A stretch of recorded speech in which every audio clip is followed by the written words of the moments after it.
Jake Shapiro here with my brother Joey Shapiro for this game between Colorado and Colorado State.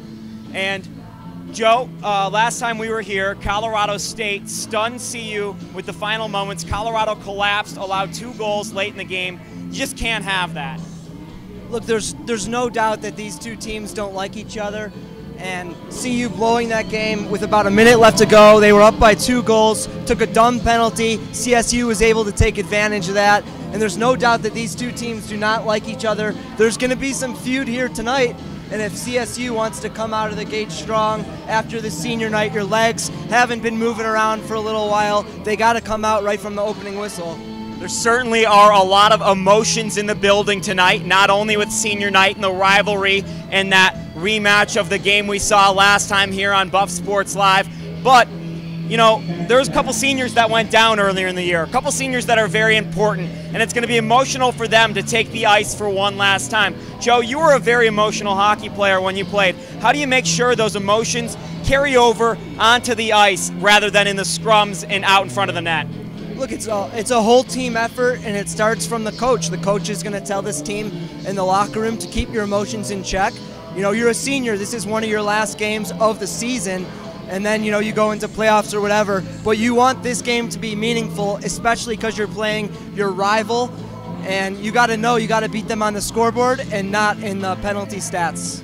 Well, it's all about beating Colorado State tonight. There are plenty of fans out here. It's a Friday night in Boulder. But before we get to puck drop, I caught up with head coach Eric Ballard just moments ago. Here with Coach Eric Ballard. Coach, senior night for a very important group to you, as I know. How do you make sure, with all the emotions going on, that one, you get to enjoy it, but two, you get to play a hockey game and focus on that hockey game as well? Well, it's interesting you say that, Jake, because we not only did I send out a group text earlier today about the senior night, but we just had a meeting upstairs, and the general focus is all about, you know, those players, those 12 seniors that have donned this uniform for, you know, 3 to 4 years, depending if they're a transfer or not. You know, they've sacrificed a lot of time and effort, and they've represented the University of Colorado to the best of their ability and done it well. And you know, that testament to them.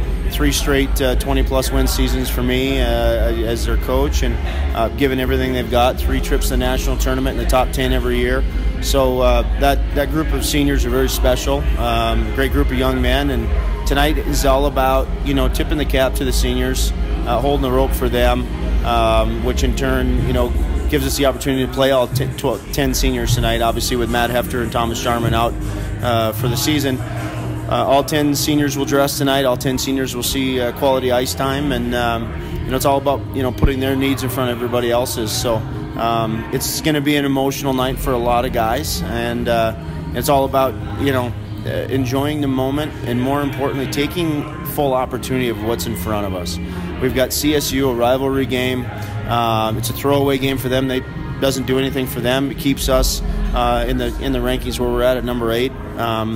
And you know, it's an in-state rivalry game. So the emotions, you couldn't find a more emotional game for the Buffs in the 3 years that I've been here. I say consistently 4 years total, but you won't find a more emotional game, and more on the line, not so much on the scoreboard, but just everybody taking full advantage of the next 60 minutes together as a group. Maybe in addition to that is the last time CSU came here, we both know how that ended, and want to make sure that gets corrected, and managing not only the emotions of a revenge, a rivalry game, a senior night, as you said, one of the most emotional nights you've been here. How do you make sure that translates out onto the ice and not into the shenanigans in the corners or out in front of the net? Well, Jake, you know just as well as I do, you've seen it. That's going to be hard to curb, because I think that those shenanigans, as you say, will always exist, because I think when you're a hockey player, the emotions set in. They're not so concerned about, you know, whether or not they're not going to fight back, or they're not going to, you know, really push it where they need to. It's about, you know, showing the dominance here at home, and really establishing ourselves as a top 10 team. So all those elements play a major factor. So I think the one thing about it is, because they're seniors, we're going to rely on those guys to keep their mental focus in check for 60 minutes. You know, stay extremely true to what we believe, to our game plan, what we've set up this week to make sure is going to, you know, ensure our success for the next 2 games. Away from tonight and more towards the next 2 games, and then looking forward to the postseason. What do you do tonight? Do you establish anything tonight to make sure you guys are headed in the right track and continue to be on that track towards playing your best hockey of the year, not only the next 2 games, but moving forward? There's no question. We went to Oklahoma last weekend, and we dropped a real tough one to UCO on Thursday night.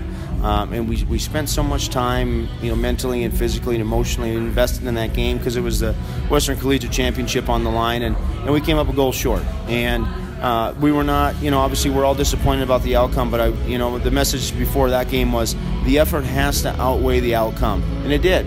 We asked the guys to do a little extra in that 60 minutes, and we blocked more shots than we have, and we finished more hits, and it's a great building block for us, and then we beat OU on Friday night and came up short on Saturday. But at the forefront of what we're trying to accomplish in the next 2 games, moving into postseason, moving to Columbus in March, is we need to shore up certain parts of our game, our D zone. We need to be able to finish 200 feet away from our own net, find the back of the net. And I think with practice this week, we've established what we want to accomplish. And now it's time to put it on the ice and get it done for the next 60, next 120 really. But I think we're in a good spot right now. I like where we're at. I like where our mental focus is. More importantly, again, we're going to ride this wave of emotion right into Columbus, which I'm excited about. You heard from the coach himself. Puck drop is next, but first, we got to celebrate the seniors. So stay tuned for our senior night coverage here on Buff Sports Live.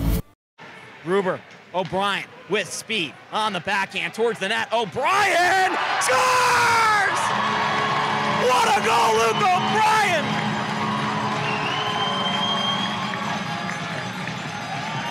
Drove wide on the backhand, towed it back to the forehand, and went shelf on Dax Dietrich to give the Buffaloes a 6-0 lead with 7:22 left in the second period. Kardash right there for Colorado, up ice for Connor Sullivan. He's the goal scorer for Colorado this evening. Lays it on net. Virgo can't glove it. He's in trouble. Plays it off the half wall. Kardash with a slapper, and Virgo with the glove! Virgo sliding and diving and making all the stops. What a performance by Virgo here, especially in the second period. Really the only reason that his team is still alive in this game. Turnover. Kyle Riley for the Rams. Up ice. Shot saved by Champagne. Rebound! Champagne! How does he do it? Southwell's going to want that opportunity back. That's for sure. And Drexel's got to get going if they want to get back into this game. They'll dump it into the zone where Robinson will chase for Colorado. Dumps it off the end boards. Dora picks it up there. Anders picks it up on the pass from Bauer. Nice quick up. Anders towards the center of the ice, cutting in, leaves it for Jablin. Nice backhand move, scores! Forehand, backhand, Trace Jablin makes it a 4-goal game, 6-2 at the 104 mark in the third period off the slick pass on the breakout from Jake Bauer to Matt Anders. Wow, what a goal. Can you believe that one? Back for the second period of play here in Boulder, Colorado, between the Colorado Buffaloes and Colorado State Rams. Buffs leading 2-0 after 20 minutes, getting set with a clean sheet for a fresh 20 minutes. A couple penalties, back and forth, a couple goals for the Colorado Buffaloes, but mostly the story has been the Buffs dominating the neutral zone and dominating the Rams half of the ice. Other than the 2 penalties that they took in that period, you got to imagine that they're really happy with their performance in the first period. They came out blazing fast, just skating so hard, and ever since then they've been doing a phenomenal job in this game, getting pucks deep, working around to the outside, trying to beat guys to the outside on the rush, taking advantage of Colorado State's aggressive forecheck and their aggressive positioning down in the defensive zone. Colorado has been finding lots of people in soft coverage, and because of that, they got a 2-0 lead going into the second period. Buffs lead the Rams 2-0 on goals from Andrew Bradford and Trace Jablin. Assists came from Chris Doyle and Ryan McClough on the first goal. Second goal, Max Larman and Eric Kardash with the helpers. And the Rams yet to take the ice here in the second. Buffs getting set. Colin Champagne takes that net off to our left. Rams and Buffs will have the long change here in the second period. We'll see how that affects them. But you mentioned it, Joe, the 2 penalties, 4 minutes of power play time for the Rams. Almost no opportunities for them on that power play. Maybe the best part of that period, forget all the other things, was the Buffs penalty kill. penalty kill was just phenomenal. All started with delaying the zone entries for the Rams. They were forcing the Rams to dump the pucks into the zone or make ill-advised passes at the blue lines. Because of it, the Rams couldn't even set up their power play unit, and I'm sure the Buffs got a lot of momentum from that. That's going to have to continue if they take any penalties, and you got to imagine with the way this game has been, with a lot of hits, a lot of aggressiveness, that penalties will just follow that, whether they're trying to take them or not.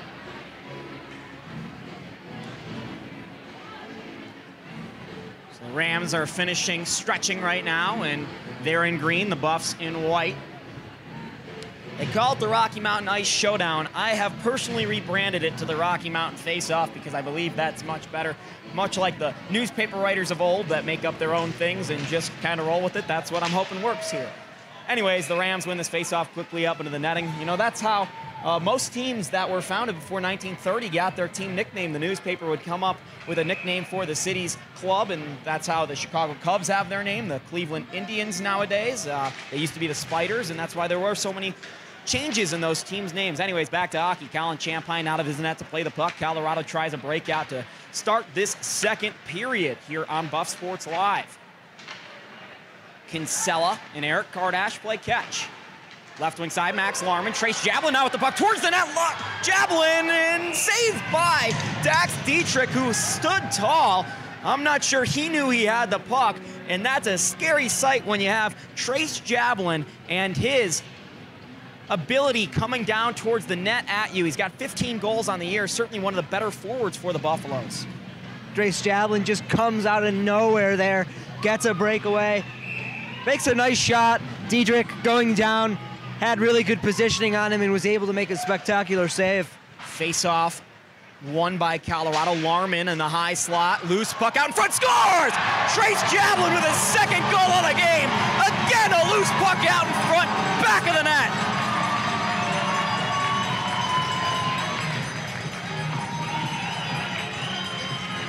It's 3-0 Colorado with 19:26 left in the second period. A quick goal, 34 seconds into the second period continues Colorado's dominance of the Rams here on home ice.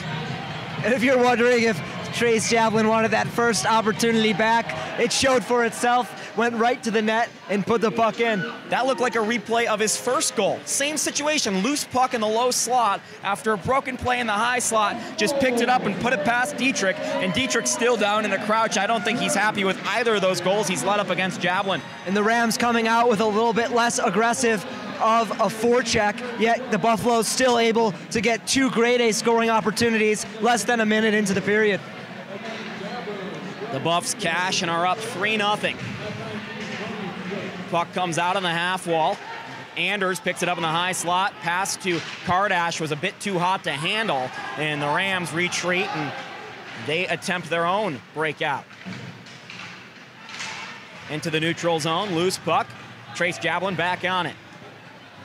Looking for the hat trick already. He's got almost 40 minutes of time to play for that hat trick. A collision there, that's what the fans got up about. A bunch of these fans are college kids here today, so they're here to see fights and hits as much as they are goals. One went by us during the intermission. Kinsella plays this puck to Carter and saved by Dietrich. One went by us in the intermission and said, well, there's only one period of play left, right? That was halftime. I'm sorry, that's not how hockey works. We've got 3 of these periods. Puck in the neutral zone, now up ice. John Nitchin, blast to Bauer, saved by Dietrich! The glove!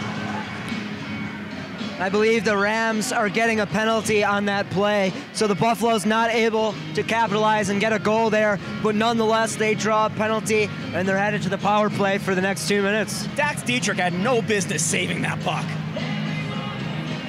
What do you mean? I mean, you're going side to side with 2 of your top line forwards coming down at the net, Nitchin and Bauer, and he was able to read that like a book. He only guessed and stuck his glove out there and was able to get his glove on it, and Bauer won't be happy about that. Bauer's still standing on the bench shaking his head. But anyways, the Buffs to the power play for 2 minutes here. Right wing side, O'Brien back to the blue line for Adams. He thought about winding it up, plays catch with Ben Hull. top of the dot, pulls it out to the blue line. Hull skates in, shoots, saved by Dietrich. Loose puck out in front still, and in the back of the net, that's Luke O'Brien.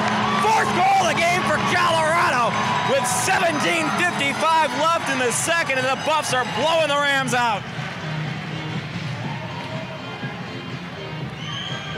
Well, he couldn't get that one. What can I say? Sometimes the goaltender gets a little bit lucky as long as they don't overplay one side. But Dietrich going down there, the puck was loose out in front, and the Buffaloes just threw it on net and went right to the right side of him down on the ice. And the Buffaloes want to win this game so bad, they come out of the intermission and they're flying, man. Buffs are just all over the place right now. And they have a 4-goal lead because of it. And a trip, no call there. Loose puck still, and Bauer able to pick it up for Colorado.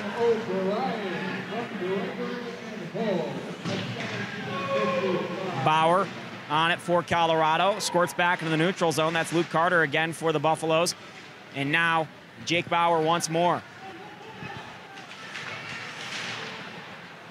Mickey Ominobe loses this. Matt Adams picks it back up. The alternate captain for Colorado. Mickey Ominobe once more, high off the glass, hoisted in the neutral zone. And played between two Rams. That penalty, by the way, was to Samuel Tolchi. As Colorado over the blue line, Bauer right wing side. Bauer towards the front of the net. Shot from Nitchin goes wide of Dietrich. Still doesn't know where the puck is. Comes out to the half wall on the near side. And Ansay loses this. Right back to Luke Carter. Shot goes wide once more. Great pass by Jake Bauer. And Nitchin plays it back towards Carter. Buffs are everywhere. Rams able to clear the zone as Ansay tips it in deep and able to get a change.